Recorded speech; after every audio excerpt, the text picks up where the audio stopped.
सोलापूरकरांना तयार केलेल्या मसुद्याला पालिकेकडून मान्यता नाही। राहुल सोलापूरकरवर पुणे महापालिकेचं हे स्पष्टीकरण आहे। पुणे पालिकेचं सांस्कृतिक धोरण ठरवण्यासाठी सोलापूरकरची नियुक्ती करण्यात आली।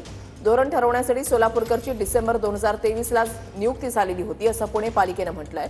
सद्यस्थितीमध्ये कोणतीही समिती अस्तित्वात नसल्याचं पुणे पालिकेचं म्हणणं आहे। सांस्कृतिक धोरणावर पुणे महापालिकेचं स्पष्टीकरण आहे। राहुल सोलापूरकरची नियुक्ती केल्यानं वाद निर्माण झाल्यानंतर पुणे पालिकेनं स्पष्टीकरण दिलंय।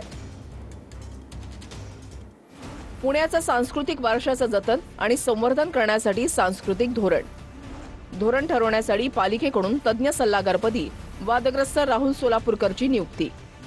वादग्रस्त विधानं करणाऱ्या राहुल सोलापूरकरच्या नियुक्तीवरून वाद। सोलापूरकरशी चर्चा करून सांस्कृतिक धोरणाचा मसुदा जून 2024 ला महापालिकेमध्ये सादर। सोलापूरकरनं सादर केलेला मसुदा अजून पुणे महापालिकेनं मान्य केलेला नाही असं पुणे पालिकेचं म्हणणं आहे। सद्यस्थितीमध्ये कोणतीही सल्लागार समिती अस्तित्वात नसल्याचं पुणे पालिकेचं स्पष्टीकरण।